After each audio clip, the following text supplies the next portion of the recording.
right, well, what is up, everybody? James by Getting Guys 31 across DFS industry, and it's Friday, day before EPL, which means we are in the car. We're cruising in Tampa Bay. Today is a special one. I told the FSI subscribers. So when I first had my child, who's in the back seat, if you hear cars going through, I think that these headphones will drown it out. But if you hear cars, it's just part of the experience. But when the FSI crew were joking what was I going to name my child, he's 2.5 now, and it was when Liverpool was making the run to the Champions League, and I joked I was going to try to slide through a Liverpool player as the name. So somehow he has been nicknamed by the group now as Baby Divock for Divock Origi. That is not his name. The wife would never approve that, but that's just a little side note. So if this is your first time watching, you are probably at this point like, what in the hell am I watching now? I promise we're going to get into the soccer, get into some picks. Just a quick reminder though, just like, subscribe, comment, all really helps. I've been gotten some cool comments and some good cool DMs from people about these driving tours. I know it's not the coolest thing ever. There's no screen share or anything, but it's a really, really good time hack for me. Also lets me, just kind of just like freehand and tell you all kind of what I think about the slate. And enough of you all told me that you really like it, so we'll keep it going. Quick reminder, this is the last EPL slate before the international break, so make sure you get your action in. We'll have some good slates this weekend. And if you are looking for more help, you're looking for an awesome community, make sure you check out the details for the for memberships to FSI. The pricing you're not going to beat. We cover almost every slate. On the weekend, we take a few like La Liga, some MX showdowns off, but during the week, there's rarely a slate that we're not playing. So great value for the buck. All right, let's jump into it. So I'm trying to think of how I want to kick this off. Let's go odds, and then I'll kind of share some thoughts before I get into each game. So biggest favorite of the slate is Chelsea, minus 278, hosting Southampton. Obviously, Chelsea's kind of in bad form. I don't want to overreact to two results. Like, I don't want to overreact to losing the City 1-0 despite it being a really ugly loss. And try not to overreact to going to Turin to losing to Juventus 1-0 as well. But then you add on that, they were kind of already sputtering a little bit. The performance versus Zenit, left a lot to be, desired. And, is Chelsea kind of in like a little mini rut? Like, these things are going to happen. It doesn't mean that Chelsea's not a great team. It doesn't mean that they're a EPL contender, that they're a title contender. Just teams go through ruts. So, could this be one? It could be. This could be a get right spot. But Southampton's also as good. Like, these are all things going through my head because I think what's going to come out as I go to game is I'm not super high on Chelsea. I think that based on, just a normal person's going to look at the odds, go Chelsea minus 300. Oh, I know this guy, I know this guy, I know this guy. And then I'm looking in Wolves, the second biggest favorite, and you look at Wolves and you go, I don't want to. Why would I play Raul Jimenez over Romelu Lukaku? Like, I don't think the normal person's going to do that. Whereas I think there's some other better spots than Chelsea. So I think that's my overarching thing. I will say this, I'm not exactly running two Southampton players by any means. This might be one of the few slates this season like that, and Man City that I don't play James Ward-Prowse. But, so that's the overlook on Chelsea. Wolves are hosting Newcastle. I don't necessarily love Wolves from a cash perspective by any means, but they're minus 162 favorites, so there's some things to talk about. Leeds minus 142 hosting Watford. Really nice spot for Leeds there. They're very much like they need some momentum going this international break. A lot of people had high hopes for Leeds, and they've sputtered out the gates. I really think before the break hits, they're going to want to get a win on the board. It's at home. It's against a very, very gettable Watford team, so I expect Leeds to be a good performance from Leeds. And then Burnley minus 118 hosting Norwich. I said this morning as I was taping the Mayo show, and this has to be the circle game for Burnley, like where Sean Dyche puts out the board. Like, Burnley, obviously I have no idea what it's like to be, in that locker room or any professional soccer room, right? But I think that there's a realism if you're a Burnley player that, like, every year you're in a version of relegation battle. Like, every year pundits are saying you're going down, or at least somebody mentions Burnley's going to struggle. They didn't spend a lot of money because there's no freaking money to spend, and they're going to go down, yet Sean Dyche and his crew, they just stay up. And I almost wonder if he looks at the calendar and goes, all right, here's the games, guys, that we have to be up for. We have to win. I would assume at Turf Moor, hosting Norwich, that's going to be a team that they could be competing with at the bottom of the table. Guys, this needs to be 3 points. So we've seen Burnley come out and just be like balls blazing. I don't even know if that's a term, but just like tossing a ton of crosses, really going for the attack. I kind of feel like this is the game for Burnley. So I'm really, really high on Burnley. That'll be the last game we go back over, but I'm really high on Burnley. So it's interesting. We've been having so many of these slates where we got like plus 150 Slate and Road favorites, things like that, and we have 4 minus favorites. We have 4 solid favorites. So let's go game by game. So Chelsea versus Southampton, obviously, I think is going to be one of the most critical of the slate in terms of how you handle Chelsea. We might see Mason Mount back, which for Chelsea fans is a huge reprieve because Hakeem Ziyech is getting to the point that he's a bust.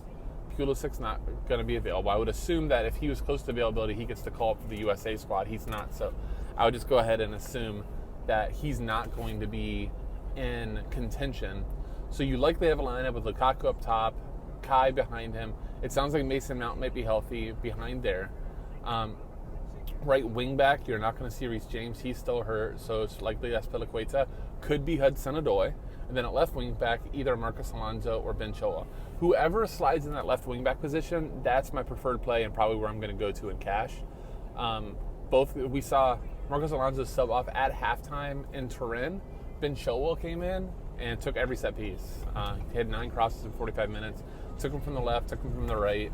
He's a little cheaper than Alonso because I kind of hope that Chilwell gets the nod here. But either one of them, they both are attacking fullbacks. Alonso, I think, has more goal equity than Chilwell, but otherwise, like in a cash build, I think you probably play both of them and just kind of move on from there. The big question to me is twofold: do you play Lukaku or do you play Mount? So I'm going to say no in cash to Lukaku for this reason. I think there's some really, really good floor forwards on the slate. You've got like Dwight McNeil, who's on the cover of this, so obviously I like him. You've got Rafinha, who would be on the cover, except I use Rafinha covers too much, so I need to switch it up a little bit. So obviously I love him. So I feel like both of those guys are going to get a goal's worth of floor points, and then if they get a goal or assist, it's Yahtzee. The only way I think that Lukaku kills me is like 2 goals. And even at 24, I don't even know at his price if it's like death sentence. It's not good for making it up, but like 30, if he drops 30 points, I'm screwed because he's going to have enough ownership. He's going to be like, as you go lower in cash game, his ownership's going to go up. As you go higher up in stakes, it's going to get lower. So I would say like in the $5, he's like close to 50%. And the $25 and like the $50, I bet you he's closer to like 25. So it'll be an interesting dichotomy there. I think Mason Mount I have some interest in. We know Mason Mount, whether he has set pieces or not, just seems to just is like that guy that even when he doesn't get set pieces, you're like, he's still got 8, he's still got 10, and then he gets set pieces, and you're like, oh my god, he had 18 floor. So I kind of hope he's out because I don't have interest in Ziyech. He's just struggling. Like he's gonna turn. Like the guy has a ton of talent. Just obviously doesn't seem to be the system or the move for him. But Mount would make me pause. That's kind of my analysis on Mason Mount. He makes me pause, and I kind of want to play him. But I don't know if the slate prohibits me from playing him. But that's what I have to toy around with because there's some good wingbacks. I still prefer the Chelsea wingback to Mount because while Mount I can't guarantee any sets, the wingback I feel like I can. And then especially if Mount's in, let's say it's Callum Hudson-Odoi on the right, then I'm really, really confused. And so I'm just probably putting the left wingback and moving on. Your center and central midfielders aren't really in play. Maybe you want to play a back 3 guy for a clean sheet, potentially, sure. Like, despite Chelsea sputtering, they're sputtering offensively. They're so great defensively. So Mendy's in play. I don't know. I just think Southampton's a good team. So I think I just prefer some of the other spots and to save and go for floors. Typical me style. Southampton, nothing there. I don't even think a GPP play. I think there's better spots on this slate to go to than trying to take a striker versus Chelsea. So if you're not going to play much Chelsea, you just cross the game off and hope nothing happens. Wolves hosting. My rating is so bad. It's Newcastle. -162. So let's just talk about João Moutinho here for a minute, because João Moutinho's back on taking like Monopoly set pieces. And João Moutinho, you just have to understand when you play him that if Wolves are struggling and it's like 0-0 in the 60th minute or they're down 1, you're in a great João Moutinho game script where Wolves are going to force corners, especially if Adama Traore is, because he's attacking that byline. And he's getting a ton of corners, and his corners are fairly effective. Get some shots assisted, and you're looking good, and you're like, this was a great use. I think he's $6,400. That was a great use of $6,400. If it doesn't, if goal notification comes off the 5th minute, Raul Jimenez scored, unassisted, you're like hating life. Because now Wolves aren't going to be forcing many corners. They're going to play a little, even though it's not Nuno, they're still playing a little bit more off the counters. And you're sitting there at 6,400, and you're like, dear God, João, can you please get me 5 DK? Like, that's the João Moutinho tilt. And I don't think I'm playing him for that reason, which stinks because it's the second biggest favorite. It's a Monopoly set taker.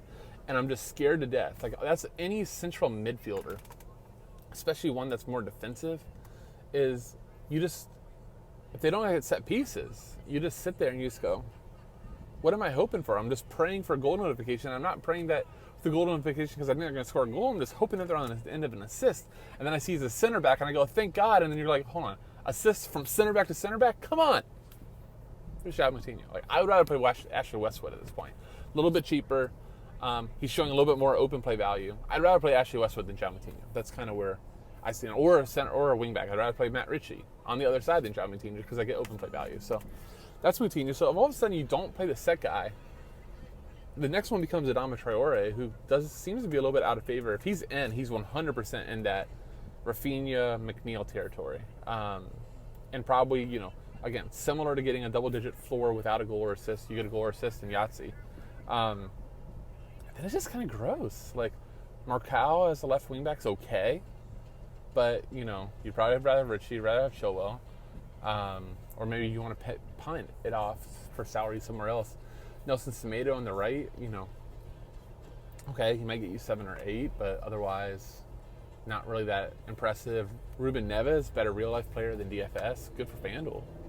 Raul Jimenez, goal or bust. Daniel Podence, okay, I can get a little bit more on board, but it doesn't have set pieces, it doesn't appear. That's João Moutinho, so, probably better for GPP. I know Golazo, the cover, is Daniel Podence. I can't poo-poo on him too much. My boy Alex Hooper always seems to put on to good plays. So if you still are interested in the show, this is your first time, make sure once you're done with this, go over to Golazo, more GPP takes there. So I just started going up and down the Wolves lineup, and Trincao would be the other right winger who, is a nice player, does take some sets away from Moutinho at times, just back and forth. So you go all the way up and down Wolves. I just did their entire front half of the lineup, and I was like, on everybody. And that's just kind of Wolves for me right now. Jose Sa had, 30 DK over the weekend with an assist to Jimenez. That's the funny part too, right? You get the Raul Jimenez goal last weekend, you go, yes! And then it's the goalie assist, and you realize, if you're me, you played Alex McCarthy on the other side, and you go, my God, only a 30 DK swing there on my goalkeeper decision. So that's Wolves. Newcastle, Matt Ritchie. I always love Matt Ritchie. I think there's a couple guys in DFS that if there was a tracker on the percentage of time I played them that they're on a slate, like Matt Ritchie, James Ward-Prowse, Rafinha, those guys are way, Trent Alexander-Arnold, yeah, those guys are probably over 50% of the times they're on a slate, they're in my lineup. Matt Ritchie's still underpriced, 6,000, taking a majority of set pieces. You are seeing some Sean Longstaff get in there. If Ryan Fraser were to ever play, he might steal a little bit. Trying to think if there's anybody else in Newcastle that can steal a set. Not really, but Matt Ritchie, especially if you like Wolves to go up, my God, he just can get in these game scripts where Newcastle is just having to throw everybody forward, and all that, I feel like the instructions are, hey Matt, when the ball's on your left foot, cross it, and let's see what happens. Let's see if somebody can get ahead on it, which is lovely for DFS. Just that's my game. Irrational crosses that can eventually yield a shot, and hopefully the shot's blocked, causing another corner and another cross. That's living. DFS soccer living right there. So Matt Ritchie I like a lot. I think St. Maximin from a GPP perspective, all Newcastle's kind of interesting in GPP. Just because Wolves have giving up a lot of shots. They gave a ton. What was it? Saw had 5 saves. No, six or 7 saves last weekend versus Southampton. So they're gettable. Like Callum Wilson, Nate Max, Almiron, Jacob Murphy. All those guys are fine for GPP, but I think cash is Richie and move on. Also, I think Darlow becomes one of the more popular cash keepers because I think a lot of people look at Wolves and you don't really see a player that you want to play. So then you go, oh, Darlow's cheap. Oh, Darlow's game logs are good, and you just go and play him. All right, so I think that about wraps up Newcastle. Let's go on to Leeds versus Watford. Leeds, Rafinha, yes, please, always. The more slates Rafinha's on, the better I'll do. Guy just is a double-digit monster. We see he takes guys on, has a share of sets, sometimes monopoly sets, shoots. Like, he's just DFS gold. Just love Rafinha. So, and he's healthy. He went off injured last week, but the reports are that he is fit to go. So Rafinha, yes, please, all of it. Can I have 2? Like, that's how I feel about Rafinha. The weird part about Leeds is the rest is kind of tough. So Bamford's out. I guess they probably either start Tyler Roberts or Rodrigo up top. I think both are fine. You know, there should be decent goal expectation here for Leeds, but it feels like it was picked the wrong one. So if you like Rodrigo, you probably should have picked Roberts. If you like Roberts, you probably should have picked Rodrigo. I guess how it feels it should go. But they're cheap. I think they're GPP, but they're cheap. The rest of Leeds is mostly GPP, except for Stuart Dallas, who's taking a share of sets. Stuart Dallas, you know, if you remember the City game last year, Stuart Dallas is the one that even playing central midfield was making runs in the box and got 2 goals. Now he takes a share of set pieces. He's just kind of another one of these, like, always gets there guys. So, you know, another guy I would rather prefer to João Moutinho. I'd take Stuart Dallas over João Moutinho. So this is the João Moutinho hate drive, I guess, but what can you do? So Stuart Dallas is fine. Daniel James is cheap. We just haven't seen Daniel James do anything for them, so I think he's a great GPP play, especially at his price. I'd be a little bit scared to go there in cash, especially with sub equity. You know, we know Jack Harrison's sitting there on the bench, who's been an important player for them in the past. You know, I just wonder how long the leash for Daniel James is before Bielsa goes, okay, I just got to get more attacking on the pitch. Calvin Phillips is last set, so no thank you in cash for him. You know, Luke Eiling always shows up with plays, but you never know if Luke Eiling is going to be like a right back or a right center back that still gets forward. So I guess it doesn't really matter. You just play him if he's there, but he's okay. He's not somebody I'm seeking. Firpo is still the junior Firpo that we know from Barcelona and not the one from Real Betis that was actually intriguing to play. Just isn't crossing the ball that much. Like, he's fine, but just not spectacular. That's Leeds. Probably don't pick their goalie. They're going to concede, or they'd like to concede. So Watford, I think, is almost all GPP. Ismail Assar, definitely in that second forward cash discussion. I don't like McNeil more, so that's why I'm not on Assar, but he's double digits every game this year, I believe. Obviously, I don't have it on me, but I think it's double digit 4 points in every game this year. Doesn't take sets, just draws fouls, shoots, gets crosses in open play. Obviously, Leeds is very open. I think Watford's going to attack the game by being on the defensive and just trying to hit on the counterattack. And their counterattack is actually give Ismail Assar the ball and see what he can do. That's their counter. Frickin' Tom Cleverley, just throw him in the João Moutinho hate drive camp. Finally played him last week. Was remembered why nobody should ever play Tom Cleverley. Subs at half, had like 1 or 2 DK. Still did really well last weekend, but frickin' Tom Cleverley. That should be his name. Frickin' Tom Cleverley. Dude, Watford's ugly outside of Sarr. You know, I think that like Josh King at striker is really good GPP play. I know Storm did really well with him at high stakes last week. Because, you know, if Leeds is going to concede, it's probably one of those guys. Emmanuel Dennis is okay, but I think King is the cheapest. Danny Rose took some sets when Cleverley went off. If you want a cheap punt, I guess you could do worse than that. But, like, Watford doesn't really like to cross the ball a ton open play that if their name isn't Ismail Assar. Like, Adam Messina we saw forever as a left back for Watford would have a share of set pieces and do nothing with it. So, kind of seems like Danny Rose is on the same trajectory. It's weird. Like, I can remember when I first started out DFS soccer, playing Danny Rose for Tottenham all the time and getting like 9, 10, 11 crosses. That was fun. Like, not so fun anymore. Watford goalkeeper definitely in play. Blanking on his name right now, but because I have the Newcastle guy in my holder. But yeah, I mean, he should see some shots from Leeds. Like, that's what Leeds does, is shoot. So, I don't really think that when you're playing a dog keeper, you're ever really playing for the clean sheet. You're just playing for shot expectations. So I think he's definitely in play. All right, I think that covers Leeds versus Watford. Final game, Burnley versus Norwich. Been sandbagging y'all. I really want to talk about Burnley. I love Burnley here. Again, I think this is the game circled on the schedule. Their prices are all really nice. Dwight McNeil, like 8,200 or 8,300. Yes, please. That's why he's on the cover. Ashley Westwood, sub 6K. Ashley Westwood, I've made a mistake like all season. I just kind of dismissed the guy because in my head, he's a João Moutinho type, but he does a lot more. I remember watching him Burnley versus Liverpool last year and going, man, Ashley Woods was a damn good footballer. So he's a good player. And I think he's like 8+ in every game this year. And all of a sudden he gets an assist to like my boy, Ben Mee, or Tarkowski, or those jerks decide to assist to one another. Burnley is that like classic center back to center back team. So you're like hoping it's Ashley Westwood and it's Tarkowski to Mee or Mee to Tarkowski, and you're like, or Wood to one of them. It's a nice little tilt. But no, I like Westwood. I like McNeil. I think Chris Wood's fine. I really like Ashley Barnes. I think he might get the start, 4,500 as a striker, likely on PKs. Burnley gets like one PK every 3 years, but should be Barnes if he's in. Been really cool if, oh God, I'm blanking on his name. The guy that came over from Lyon, Maxime Cornet, didn't get hurt. He was awesome in his first game. It was like 2 straight games because he played in the League Cup, was taking corners. He wouldn't take corners over McNeil or Westwood, but he's hurt. So I think it's back to JBG, who, for those that played soccer for a while, like when there was no McNeil and there was no Westwood, it used to be Robbie Brady, I think, got hurt, and JBG came in for him, and all of a sudden he's tossing in 17, 18 crosses. Like, we don't get that JBG anymore. But like GPP, YOLO, sure. But I think Charlie Taylor, I like his left back a lot too. So those are like the cash plays. So I'll just throw this out.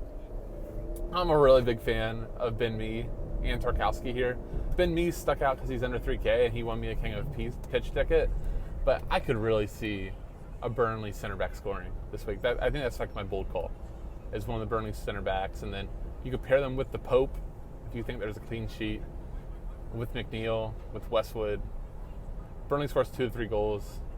You win a lot of money here because people aren't going to be on them. They're not going to play Burnley over Chelsea. They're not even going to play them over Leeds. Burnley will be the afterthought of this late, which makes me kind of like them a lot because Norwich can just get really open and really bad in the back, and they're like just rotating all these guys. Like, I feel like Norwich's lineup, I have no gauge who's going to play for Norwich anymore, which typically is a good time to target them because so much of football is knowing where the other person's going to be and trusting that if you go attack you, if you center back is going to attack the ball, that your left back or your right back is going to give you coverage, or the center back's going to slide over, and that everybody's going to work as a unit. And if you don't play with each other, you don't have that cohesion. So I just love, it's like one thing I told Storm, I'm getting on a tangent, but one thing I told Storm I want to watch more, and I think it's like the evolution of my own DFS, and I think it's things that like these top guys, like the top of the top, like Pew winning, what was it, yesterday in Europa League. He was like 8 of the top 10 or 9 of the top 10 spots were him, or Saramek, or I'm more so thinking GPP guys. Obviously, there's some great cash players out there. Charlie, I can't think of his whole thing, but like all these like top GPP guys, I wonder how much they look at like the center of the pitch and even like the center backs, and see that you have a new center back starting with somebody else and they've never played together.